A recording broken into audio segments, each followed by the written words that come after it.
Everybody. Morning. Hope everybody's doing well. Good morning. We got a full panel this morning, everybody. Welcome to the new Back on Track team. Yep, we've got Dennis from Otter Creek and Rio Grande's with us, and Bill from Richmond, and Jerry, Boxcar Jerry. I like the new name change, by the way. Thank you. I do too. We just call him Boxcar. Boxcar, just Boxcar, huh? Okay. Boxcar. Anyway, hope everybody's doing well, and we're just talking about Bill's ON30 layout. He just gave us a glimpse. We'll have to get him to do it again for you guys. Amazing. It's pretty impressive. Really good. It's pretty impressive. Anyway, so we're wide open this morning if you guys have anything to talk about. But Dennis, Jerry, and Bill are going to be part of the team and be here when they can be here. We didn't want to put any pressure on them to have to be here or anything like that. So, but they're going to help fill in. So Steve and I are the ones doing all the talking. We don't have to talk as much. Exactly. So anyway, because we get boring, and I talked all last week, so I'm not going to talk at all this week. Yeah, we did talk all last week. Yeah, You have a lot to show. All you guys have a lot to show, though. yeah. I don't know about you, Claude, but Well, I think Bill's probably got the most to show this week for sure. woo, man. yeah, sure. I'll have to take the laptop upstairs sometime and do a show from up there. I've done the beans from up there, but I got to steal the wife's laptop and go up there and do it. So, Oh, she'll let you.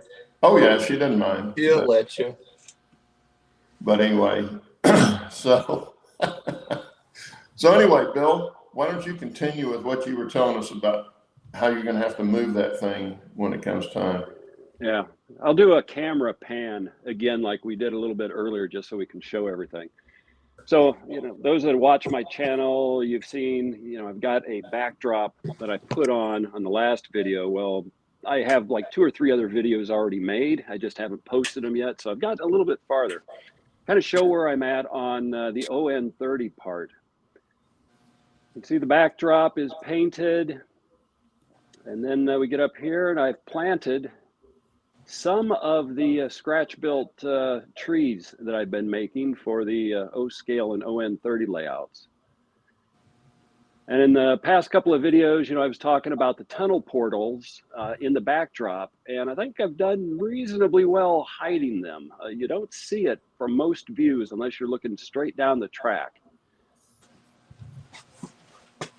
So I've been working on ground cover. Let's see if I can get up here. You can kind of see just a little bit. I've still got to do painting of the ties. I've got to do dirt in between instead of ballast. It's going to be dirt, and I've got a whole bunch of dirt from my garden drying in the garage right now to be able to come back in and do that, as well as landscaping. So I've got other areas. It's fun. I've been having a blast doing this this modeling so far here, and I've come to the realization I've got to build a lot more trees. Right now I have close to 50 big trees just in this one little area, and if I do that for the entire layout, I'm looking at literally probably a couple of hundred trees. Isn't it amazing how layouts just eat trees? Yeah. Oh, You can never make enough. Well, What's your method for building the trees, Bill? Or do you do the florist wire into a dowel? What method do you use? Yeah, so I tried that one time and I got frustrated and I literally threw it across the garage. So what I use is a product called grapevine wire. And I can get that at like Hobby Lobby or order it off of eBay. So the trunks of the tree are that grapevine wire, and it's fairly thick wire. So I cut it into sections, like one really long section to get up near the top, and then a couple of other sections that I'll super glue on it at different levels so that my trunks actually have a natural taper. Then what I'll do is I'll take wood glue to that armature. In fact, let me grab one here. And I will use Woodland Scenics ground foam, or you could use sawdust. And I pack it in so that I get essentially a trunk That's that awesome. has a Nice. natural look. You know, it has a natural taper to it. So for the furnace filter trees, then I'll use these, and then I'll just cut the furnace filters, because most of what are these that you see up here are furnace filter trees. I do have a couple of twist trees sort of in the back. The ones that Steve likes that look like redwoods are going to be mostly used on the other side of this divide where I've got like real steep cliffs.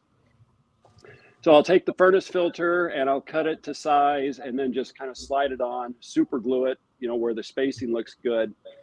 Then I'll come in with a pair of scissors and I'll give it a rough cut shape to kind of get it to have more of a branch-like appearance. Then I'll spray paint it. Then what I do is then I will take florist shears, which are much finer and much sharper, and then come in and really cut the dickens out of these furnace filter pieces so that I've got what looks like branches coming off. Then everything gets painted with a camo flat paint that you can buy at most home stores. I either do a dark forest green or a dark brown. It doesn't really matter at that point in time. Then I'll come back in and I'll spray it all with hairspray, and then just use ground foam from Woodland Scenics, the darker greens, lighter greens, grass blends, whatever, just kind of give some variety. And I'll sprinkle that on, let that sit. Then I come back in and I'll spray it again. And then I will take the 2 millimeter static grass from Woodland Scenics, again, some of the blends, and just let it fall on it.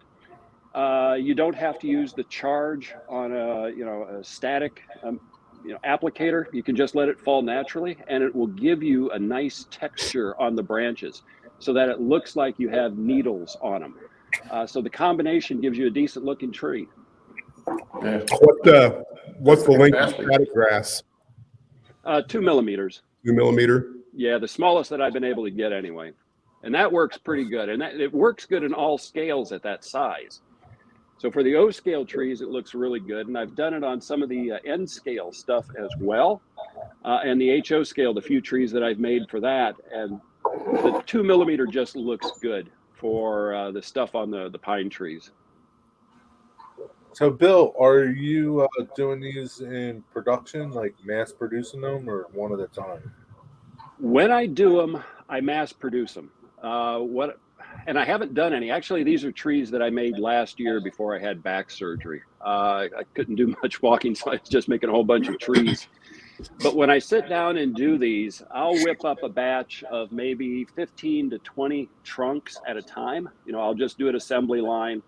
I'll get these done and then go do it. And then I'll just do a whole batch of trees. When I'm doing the twist trees, kind of the same thing. I do a modification of the twist, like most people do with the fine wire. The grapevine wire is thick.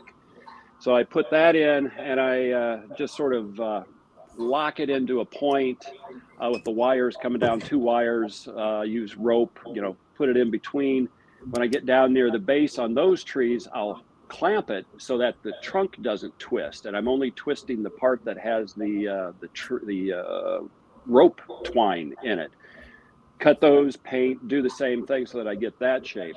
When I'm doing big deciduous trees, and all of these are scratch built as well for deciduous trees, I'll do a core with a dowel and then use the grapevine wire and put around it, and then I can have it branch off to do different branches and trunks.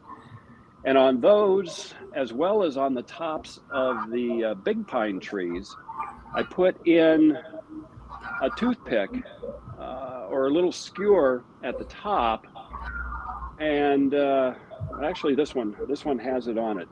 So this one has a toothpick on the top of the piece. What I do is I use heat shrink on it from about here down to here so that it ties in with the rest of the trunk. I then put glue on it and then rub it in, again, ground foam to hide the shrink tape or shrink wrap that's around this. And then I've got a nice tapered point that goes all the way up to the top of the tree. When I'm building the deciduous trees, I do the same thing. I use the sea foam, the super trees for the branches. I don't know, you can't see that one back there, but I'll use the heat shrink to connect the sea foam to the armature of the big deciduous tree, heat it down, paint it, put glue on it again to hide it so that I can build trees.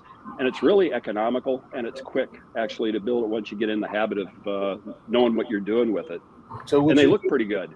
Would you do this for your N scale trees too? I did a couple of them just as practice on the N scale. Most of the N scale I ended up using commercial because I had piles of commercial stuff that I bought. I modified it, but I did a lot of the sea foam for that. The HO scale has a few trees in a couple of areas that I built using this method for both pine trees and then like big oak trees. And it works really well. Bernard says you need to do another how-to trees. I will probably do that here in the near future.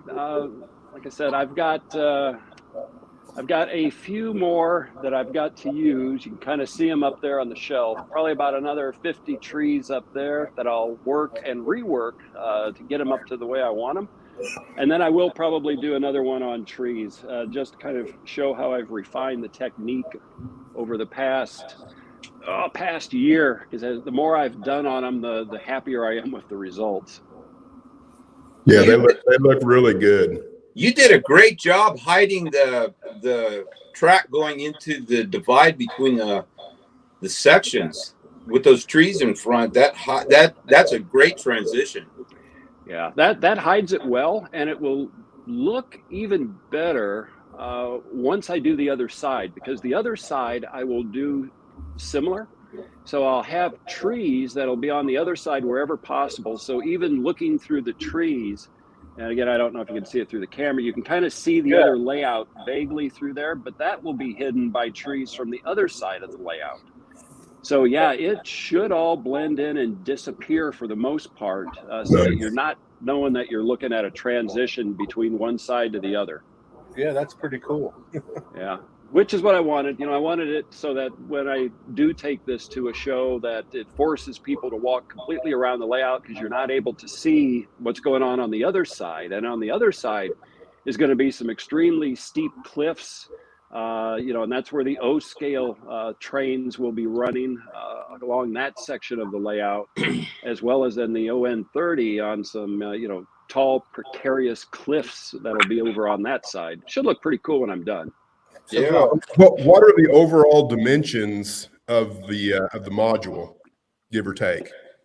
So the two end modules are 4.5 by 4.5, and then the centerpiece that we're looking at is probably 4 by 6. Or Wow. 4 by 5, excuse me, 4 by 5. Well, Sheep Boy's got a question for you, Bill, and I know you did a video on it, but he's interested if you have any interesting ON30 logos, and I know you do. Oh yeah, they're all sitting over here right now. So I've got everything actually out because I've been running them. So got my little Heisler, got a little truck, a little 042, I've got my 10-wheeler, and then I've got an articulated 2442. So that's my motive power for my ON30. Which one pulls the best? Actually, the 10-wheeler pulls the best. That one is a heavy engine. It's got a lot of weight. It easily pulls. Right now what I've got on here is 3 log cars and then the couple of tankers in the box cart, and it can pull all of those around with no problems. Mm-hmm. Pappy's got a question for you. How do you transport it to shows without any damage? Well, since I haven't gone to a show yet, I don't know. We're gonna find out one of these first days. We'll see what we're able to do with that. My intent is that it comes apart easily. My wiring connections are such that I can easily break connections and put it together in really a matter of minutes. It's on wheels. What I will do the first time I go to a show is I'm going to be building a little bit of bracing for the bottom, because I've got sort of the open cubbies where I can get into the center and up if I need. I'll put some cross bracing that's removable on that so that it'll take a ride. The sections come apart. They'll be easy to move. They're not heavy, because I'm using foam and sculpt molds. So, foam board is underneath the scenery here, very, very close to the surface. It's just a skim coat.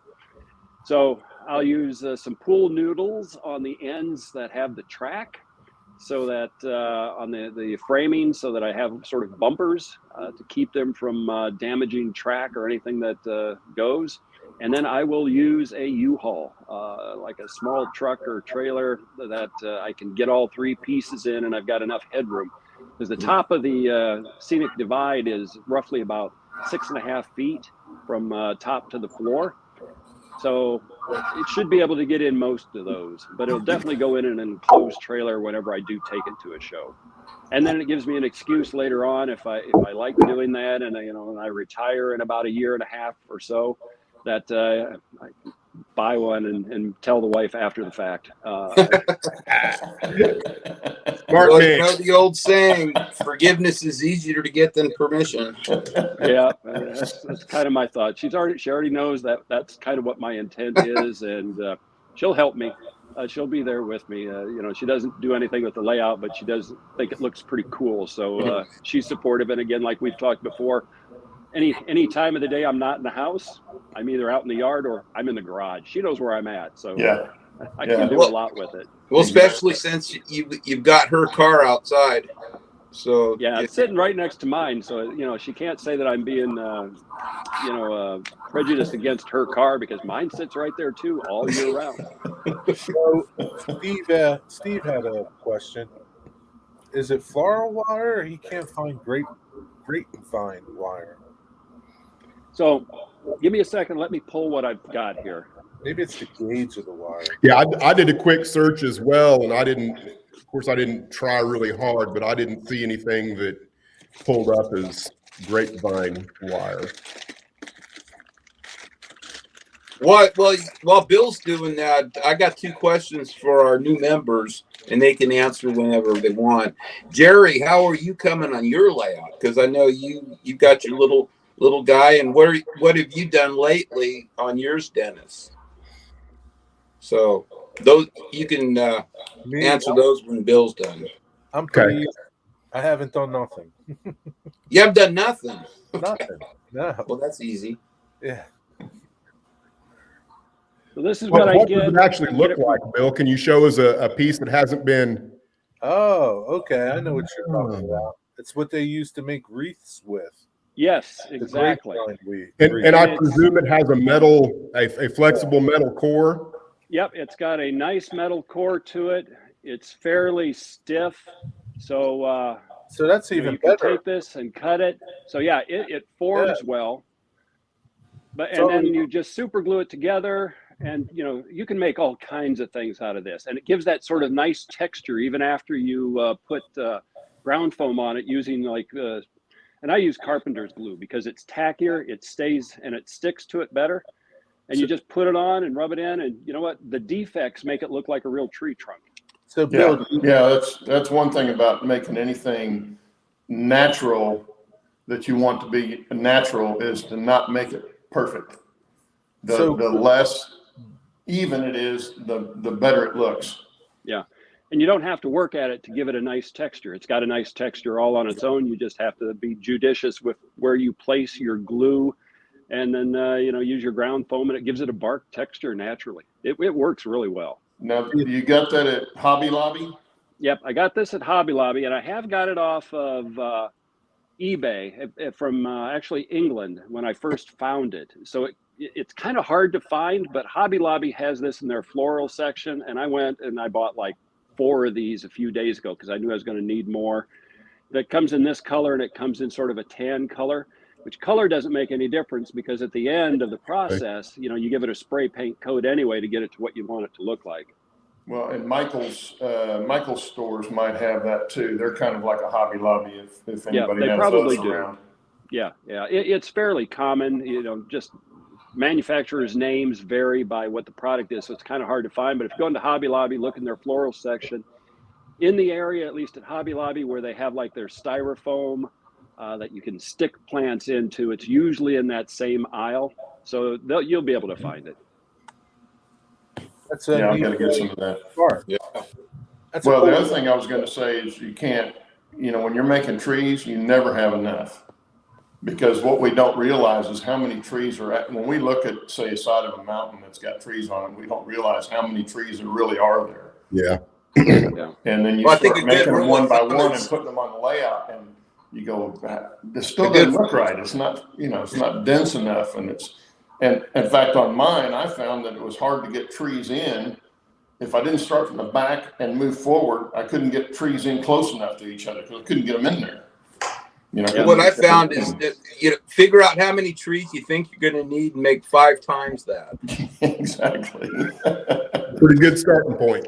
Yeah. Or do a desert layout. Solve that problem. Yeah, I think Yeah, it but depends on your layout and what you're doing, how many trees you need. The scene. Yeah, it does. It depends upon what your goal is. Like if you want to do, some of like the canopy stuff that's out there, not really plant a lot of trees, but make a forest canopy, that can cut down on it for the back area. But for like mine, it's a big O scale, you're going to see stuff. So I'm going to do fully detailed trees everywhere. And what I like is when you've got the trees and like Claude, to your point, when they're packed in close like they are in nature, you look underneath the trees and it's dark. It actually looks like you're looking into a forest. And that's kind of the effect that's pretty cool, because then you can stick like a deer somewhere in there. And as people are looking, it's like all of a sudden they kind of look and like, oh, hey, wait a minute, you got something way in there. And you can see it in the dark. That's what's the fun of it. Make it a surprise for people and enjoyable to look at. Well, stick a little hobo camp in there. Yeah, that's the nice thing about O scale. If you've got the room for an O scale layout, so much easier doing scenery on O scale because it's so much bigger. The same thing with going from N scale to HO scale. I know Steve was kind of griping about it, trying to do stuff on his because it's so small.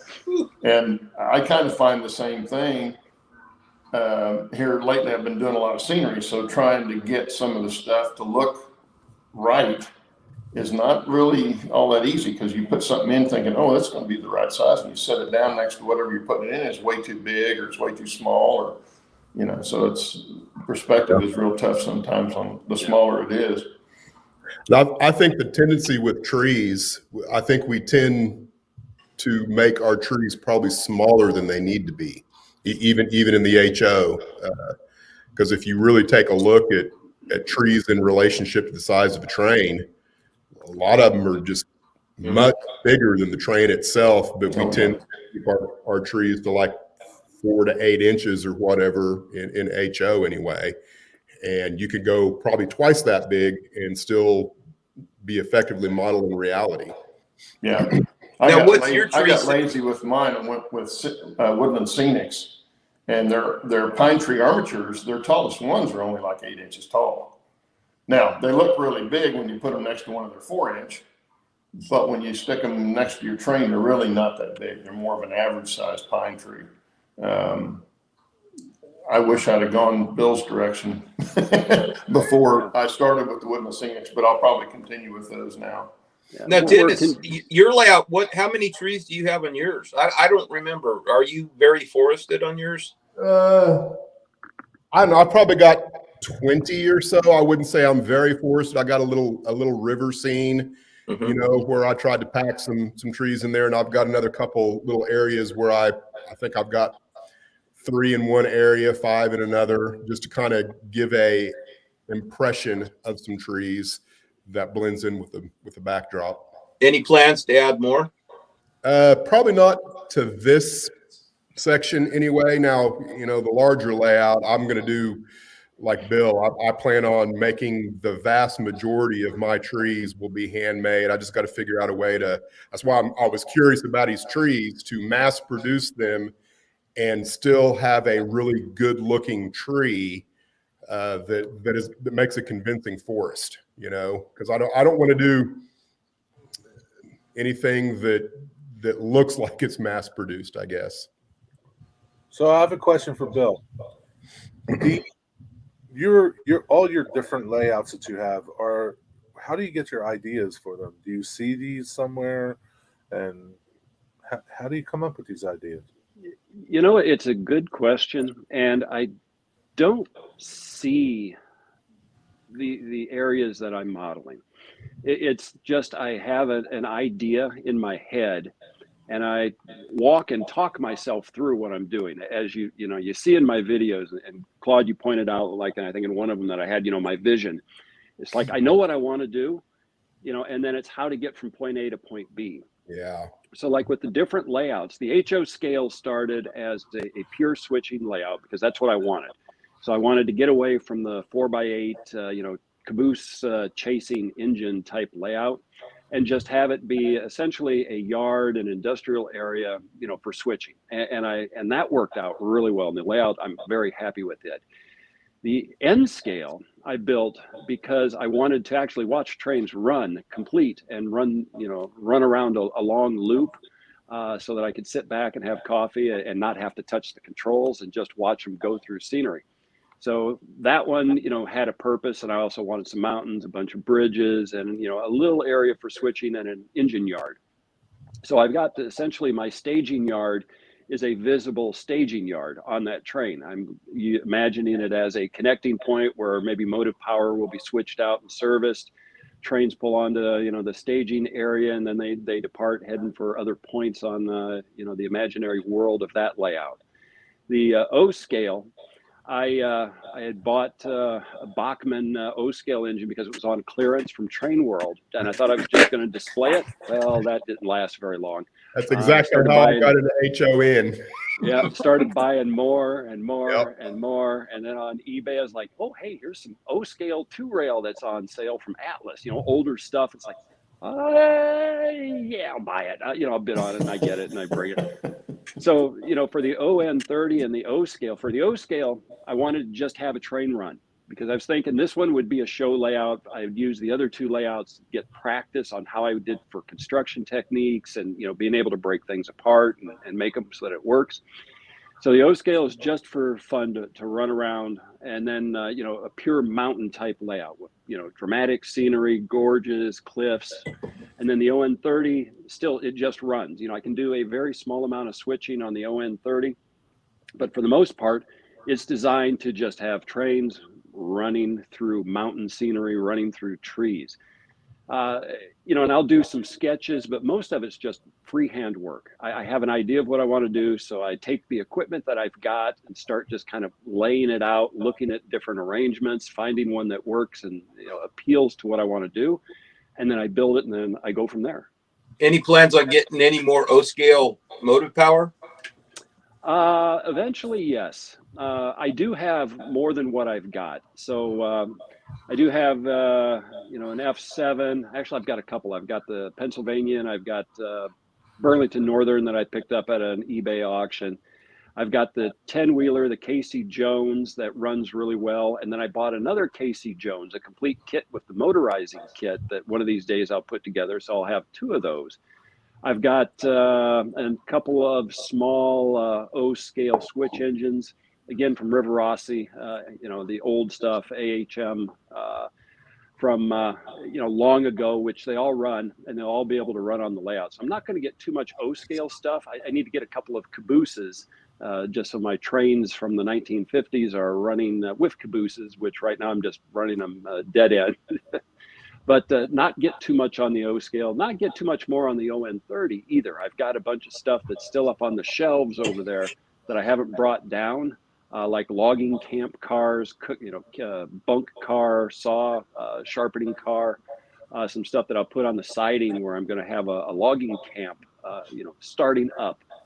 So I've got pretty much the equipment that I'm going to use, and should be able to run with what I've got pretty much, at least for the foreseeable future. Well, so Steve Anderson's got a question. So Bill, since you spend a lot of time outside, are you making road bids for G scale? No.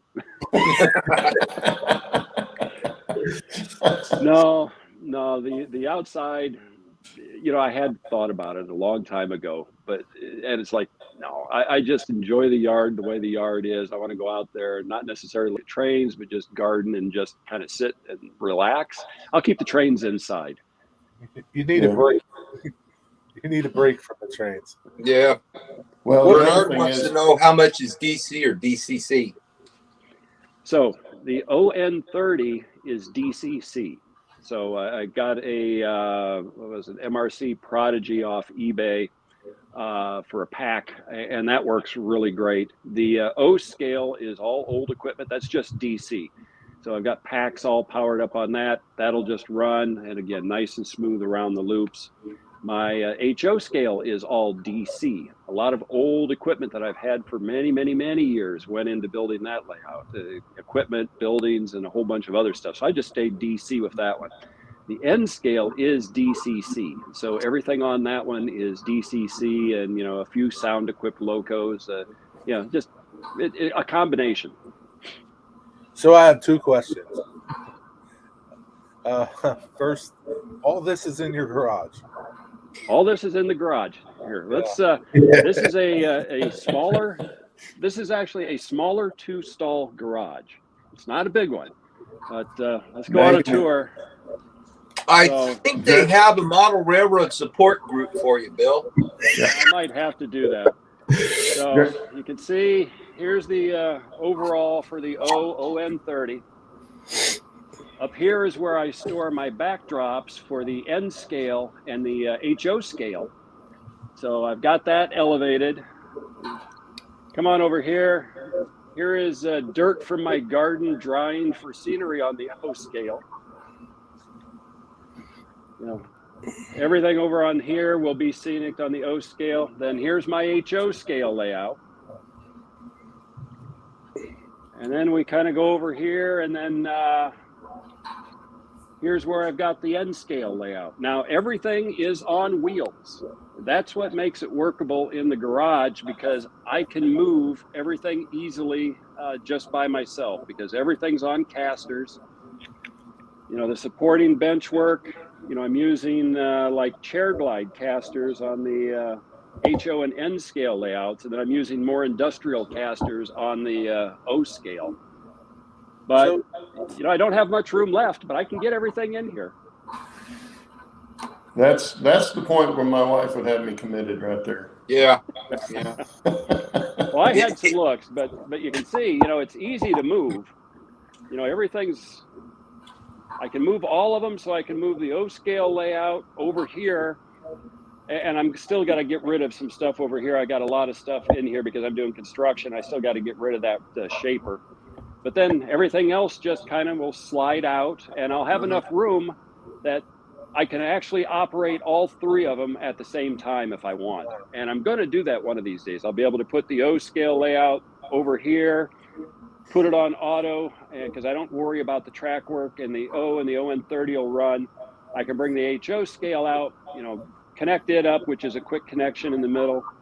I can switch on this. The N scale I can pull out too, and I can get 2 trains running on it at the same time. So I can actually have 2 trains running, 2 trains on the N scale, and then a train running over here, which is more manual because, again, it's point to point. But I could have 5 trains running in the garage just if I wanted to, just for fun. Well, I'll tell you, it's impressive being able to move that, because Bernard agrees with you that everything in his shop is on wheels. And same way with mine, everything I can move around in this little bitty space. Yeah. Yeah, you have to do it. It optimizes space. If I had a basement, I would have an empire, just like everybody else. You'd want to build something massive, but I don't. So having smaller layouts that I can have fun with and enjoy, makes my day. I'm one that I don't like to sit still. I like to do things, obviously why I got 3 layouts, but I can have fun. If I get tired of one, I can just kind of shove it aside and I pull the other one out and just have some fun with it. And I've got projects to do on all of them yet. I'll focus on the O scale for a while. I'll get a little tired of it and I'll slide it over and then maybe pull out the N scale because I've got some scenery work and some other stuff I want to do on that. And I've got some stuff that I've purchased from some hobby shops I want to run one of these first days, and I'll pull the HO scale out for that. But I got plenty in here that keeps my interest. So you're never bored. No. Never. No, I've always got something to do. And it's all different because each scale, has its own nuances. So there's always something that I'm learning. N scale, it's like squint with the eyes, little itty bitty teeny tweezers doing stuff.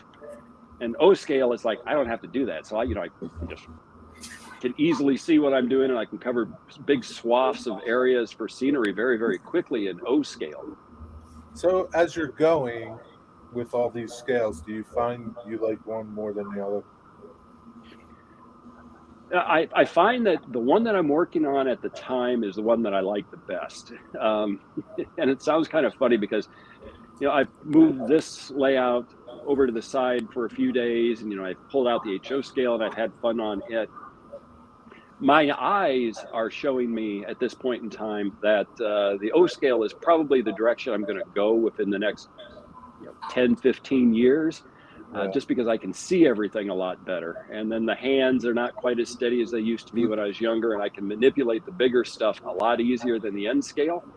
N scale is a little trickier these days to be able to do anything with, but it is what it is. Well, you can always try 1.5 scale, Bill. That's a lot bigger to work on. You never know. Maybe if we move and get an acreage someplace. Oh, there you go. Yeah. So I was going to ask the same question of Gary, but just in a slightly different manner. If you had the basement empire, which scale would you put in that basement empire? After having been working on the O scale and the ON30, I'd probably go to O scale, simply because the scenery piece is what I really love. I like the wiring, and I like laying track and all that, and I make sure I do good on that, because, if you have track that's crap, you're not going to enjoy the hobby. But I'm finding, like, with the scenery and being able to bring out the detail and the realism, O scale is a fun scale to work with. We were talking trees a little earlier, and I think we're all conditioned by what we can get on the market, which limits us to about 8 inches. And, Dennis, I think you're commenting, that in real world, they're like twice the height. It's like in O scale and scratch building trees, a lot of the trees I've got that I'm showing are 14 inches tall, 12 inches, 10 inches. I think my shortest one that's on the layout right now is like 8 inches. That's the shortest. You can get it where the scale looks realistic, and it looks good in O scale. So I'm happy with that. Once I get the rest of this farther along, it should be kind of fun to see how it all plays out. But if I had an empire, I'd probably go O scale. It would be simple.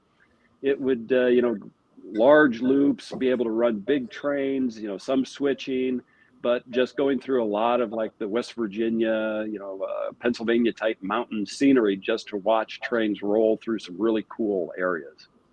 Bill, I have to commend you because most of us are single scale people, and that's it. We're focused on it, and we're kind of stuck with it, sort of. Like, I got into N scale when I was young, so, and at that point when I was in it, I didn't have it layout. I was just collecting N scale because it was cool.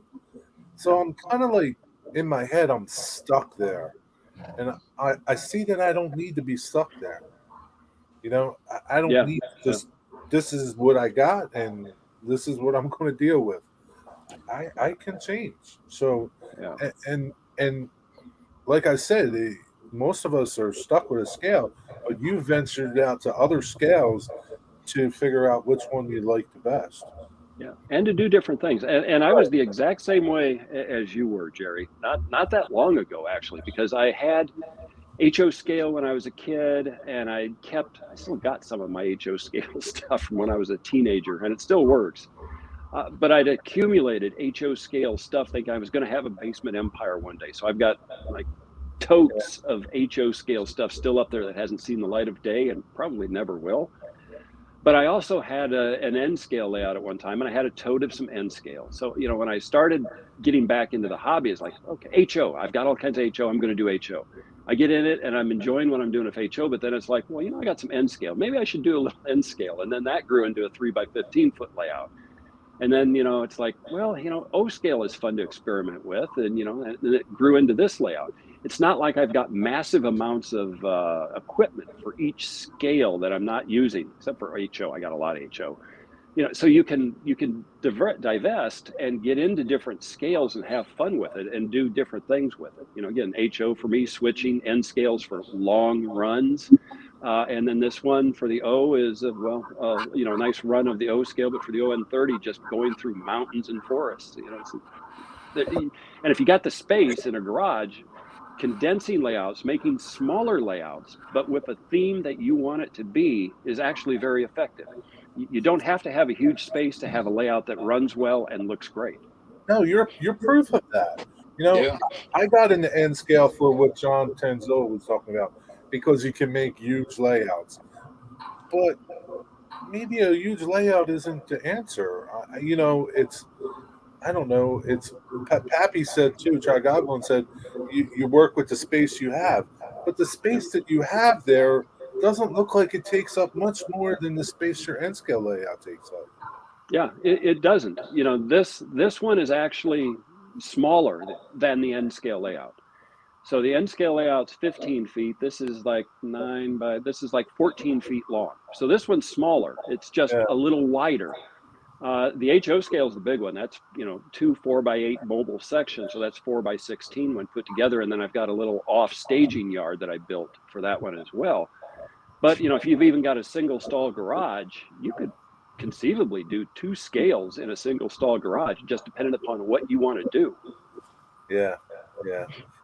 John, I agree with you, John Tanzillo, but I get frustrated that I can't see as well as I did, and it just frustrates me. So I get mad. It's like my body is fighting me. And it just makes me mad. Jerry, do you use magnifiers? I do, but they're a pain too. Yeah. I've almost always got mine on, and I'm in HO. Yeah. No way I could do N scale without them constantly being on anymore. Oh, I'm the same way. Yeah. And Jerry, it doesn't get any better. It gets worse. I know. So if I got to do fine things, like look at something, I'll put them on. But I don't like wearing them because they're just, I don't know. It just like you only see this, and I don't know. It's just like, whatever you do, Jerry, absolutely don't go get like an O scale locomotive for a diorama. No. Game over then. A static diorama. Yeah. And I'm not going to jump into it, but it's just, I see what Bill's doing with his layout, and he's packing a lot into that layout. Oh, and I agree with John Tanzillo. The only thing I dislike is decaling N scale. That's a nightmare. I've not tried that. Oh man, I'm going to. But try it. It's a journey in frustration. Yeah. Well, one of the things I've noticed about the differences in scale, N scale lends to very long trains, lots of rolling stock, lots of locomotives, all that kind of stuff, in a fairly small space.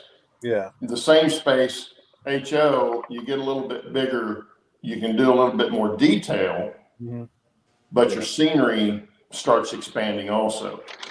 You can do a little more with the scenery. Then you get to O scale, and Bill kind of showed that to us this morning. You can really get to see the detail because it's so much bigger. And the scenery is the same way. I think as you go up in scale, the scenery starts expanding on you. Even though it takes up more space, it's still bigger than it is, say, in N scale. N scale uses a lot of lichen and little bitty tiny trees and bunches of stuff to make it look like big, lots of trees instead of putting. Can you imagine what it would take to do a scene like Bill's got on his O scale with N scale trees? Right. It would take thousands of them. So I wouldn't even want to attempt. They'll liken stuff that we used to use back in the day to make it look like a lot of trees. And it just doesn't look as good as it does in O scale when you have those more defined trees. But your scale also includes your scenery. And that's what I think is impressive about O scale. I'm not really crazy about the size of the trains, but I love the scenery in O scale. So Yeah. what I think and feel myself is the wow factor, right? Big layout, wow. You know, what Bill's doing in his little layout, wow. You know, and it just goes to show you can do it in all. Yeah. Oh, sure. You don't Yeah. need a 40-foot shed to have a 40-foot long layout. But if that's what you want, that's fine. If you want to run 100-car trains, that's fine too. But Mm-hmm. Well, you know, well, Bill definitely thinks out of the box. That is Yeah. for sure. yeah, definitely. Yeah, Yeah. Rob, Rob hits it on the head. He said it all takes space, time, money, skill, patience, and an understanding spouse. And the older we get, eyes, hands, and other impairments creep in. Boy, Yeah. amen to that. Yeah. Well, and Rob, I'll say too, the older we get, the wives have kind of figured out they're not going to change us by now. They haven't changed us by now. They're not going to change us. And That so looks they great, tend to Bill. get in a little better. Man. Yeah, I got to do a little adjustment on some of the trees there. You gotta Engine trim them a hung little up on bit. one, but I thought maybe the engineer had to relieve himself. well, yeah, maybe we'll go with that, Claude. That looks great. Yeah, very cool. Yeah, it gives the effect that I want. It's fun running the trains. So what I'm kind of like lost at is you guys keep calling this O and ON30. So this isn't O scale? Yeah, it's all low scale. It's O Yeah. scale. The difference between the rails is 30 inches, right? The N30 or the N3, depending on what it is, N3 is 3 foot between the rails. N30 is 2.5 feet between the rails. So it's the same scale. Okay, all your people, all your scenery, everything's the same size as it would be on a full O scale, full gauge O scale. Oh, But the rails are closer together, so your trains are a little bit smaller. So if cars and you're engines O are smaller. scale, why would you have ON3 and ON30? Wouldn't you stick with 3-foot rails? Well, this is the narrow gauge. So, and actually, this is like HO scale track for the ON30. So you can run these engines on HO scale track, and you can also run HO scale engine standard gauge on the ON30 track. Oh, okay. So I've got a Shay in HO scale that one of these days I'm going to put on this layout just to run it through these tall trees, just to kind of see how that looks. Yeah. Yeah, because the only difference between HO scale track, say flex track, commercial flex track, and ON30 flex track are the number of ties. Your tie size is different, but the rails are the same. The gauge and everything on the rails is all the same. But it's like the HON30 that I run, or HON3 that I run is typical of the 3-foot gauge rails in Colorado, New Mexico, and many other places. 30-inch gauge was also used in a lot of places, like the same as the 3-foot scale. Just depends on what railroad you're doing. Yeah. But for some reason, I think that's because it was HO scale track is why commercially they all went to ON30 instead of ON3. Well, Pappy's got a good question. I was kind of wondering the same thing. Where does S scale fit in the gauge of the track? Oh, Allie can tell us. So, Allie, what's the difference between what HO scale and S scale and O scale? She says the same deal with SN 3.5, except it's 1/64th scale. Yeah. Okay. So HO is 1/87th. It's kind of halfway between HO and O. And O scale is 1/48, so it's just about half. Yeah. What is O scale? 148? 1/48. 1/48. Okay. And HO is actually called half O. That's where the HO comes from. Oh man, this is confusing. Jerry needs one of those pictures of Yeah. you get on It's a Google book. and look up under images, Yeah. look up model train gauges, and Okay. you'll find a chart that shows all the different sizes of the trains. Right. Of the different gauges, and they'll have the width of the rails on each of them, and they usually have American and English versions on there because theirs are slightly different. Right. But it helps explain that much better to you, and it'll give you a perspective of size versus gauge on each of them. Well, Bill has to explain what he's doing. What I'm doing is trying to plug in my phone because I am about out of power. So if I drop, it's because I have a dead phone. Oh, I thought you had some fancy wire tool to reach in and grab your power that derailed in your trees. No, it's fine. It's on the other side, so it made it through.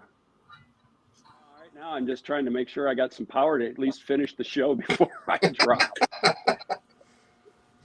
I got an old iPhone that doesn't that the connections are worn on it, so it doesn't take power all that easily. I got to finesse the cable to try to get it to work.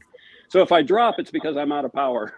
Hey, Jerry, Allie put a link up there, and I'm assuming that's showing that what I was talking about.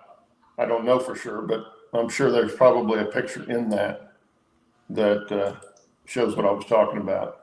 But if you'll look that up just on Google and look under images for model train gauges or scales, either one, and you should be able to find that in the vast majority of pictures that you will get on that.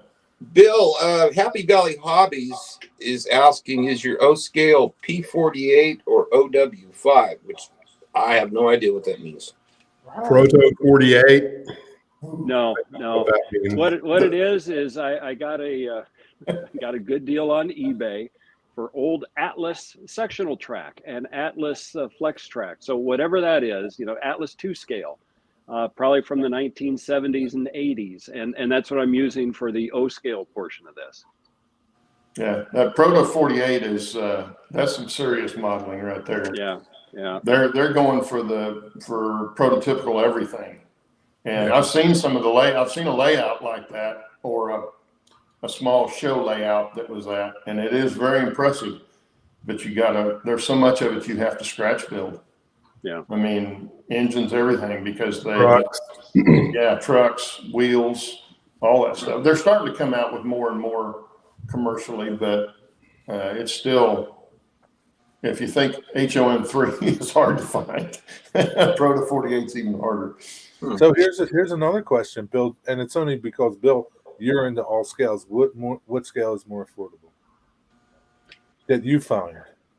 HO is more affordable from what I've seen. You can get a much wider variety of equipment.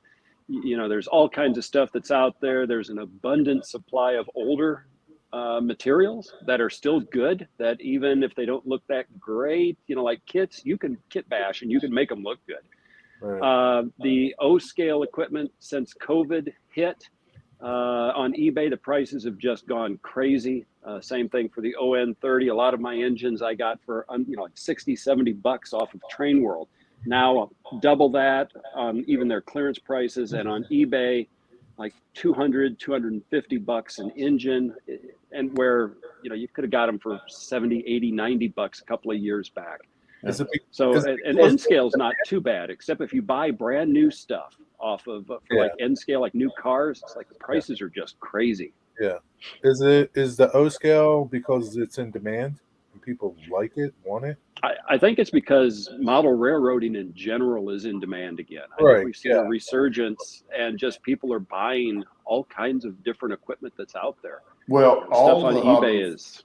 Yeah, when the pandemic hit, when COVID hit, everybody was stuck at home. So everybody turned to a hobby that they have always wanted to do, but never had time. Well, now they had all the time they were stuck at home.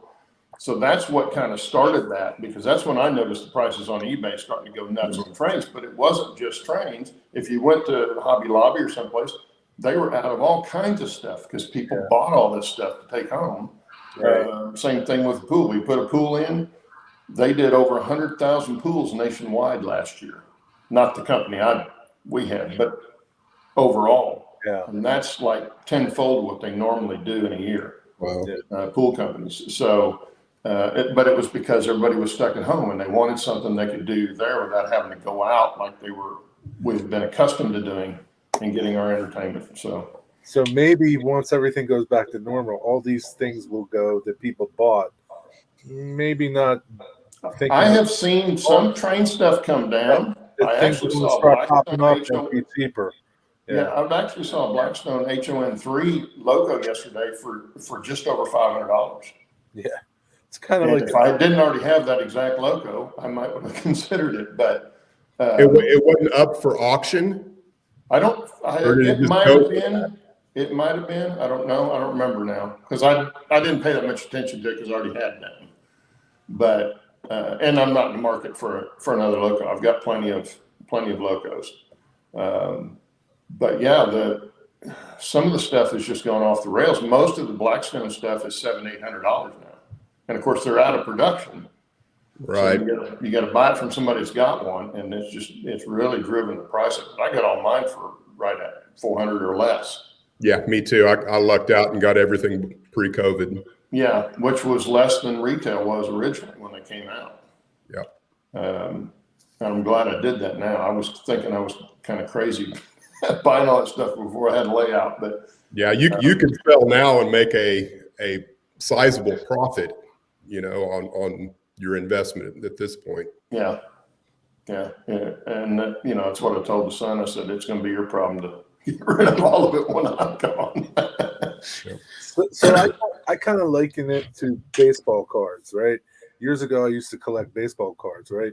Everybody got into baseball cards because the older baseball cards were expensive and collectible. Well, everybody's thinking is, I just bought this new baseball card. It's got to be worth money now. So they flood the market with all these baseball cards, and now they're not worth nothing. The new baseball cards, right? So people were buying them, eating them up, and then they're just not worth what they were, what they thought they were going to be. Well, and one day you were talking about, when COVID, settles down, maybe things will kind of go back to normal. Yeah, I'm not so sure they will with the way the money supply has gone here lately. So, I don't want to get into political stuff, but with inflation going up, everything has gotten more expensive. I went by Home Depot yesterday, and a gallon of paint or 5-gallon bucket of paint was almost $200. Jeez. Just a couple of years ago, it was like $120. Now it's almost $200, and it's going to go up from there probably. So I'm glad I painted my house last summer. Jeez. Yeah, that's true of everything. It used to be lumber materials only went up when there was a disaster, hurricane or something. Right. And then they had this whole thing they had last summer where they had sheet goods going up. But then that kind of brought everything else up with it, and now it's everything in Home Depot has gone up. I've noticed that. I'm wanting to build everything's more. The price tag on just the lumber for the chicken coop that I'm wanting to build is like, are you kidding? Exactly. So whether it comes down or not, we'll see. But time will tell. We'll get back together in 5 years. Hobby stuff will come down when the demand drops. Yeah, sure. When that's the only thing that'll bring it down. But then inflation's going to probably artificially keep that high too. So who knows? I mean, we'll see. People adjust, right? People adjust. Yeah. Eventually they do. Sometimes it takes too long though. Well, we're about the end of the hour, guys, and thanks for the new team members that are joining us. I know they won't be here every week, maybe, but they'll be here when they can. And good to see everybody. We had another good group and chat today too. So a lot of good questions. Yes, a lot of good questions. We always have a good time in here. We never have to have a subject to start with. So it's a crappy day here. I'm going to watch some Bill videos. There you go. There you go. Bill's got some good videos to watch. Yeah, sure. It'll keep you busy. Yeah. And I'll have another one out probably in an hour or two. Cool. And he's got some for his trees. How he does his trees. So look those up. Yeah, got one for each style. One for the furnace filter, one for the twist, one for the deciduous trees. Somewhere back, I don't remember, like 70 or 80, in the episode numbers, but. All righty. Well, like I said, everybody, have a good week. And thanks Have a great for you week, guys Black. coming in. See you guys next week. And Good seeing you, Steve, we'll Paul. see you later. Later. See you, Everybody everybody. take care. Take care.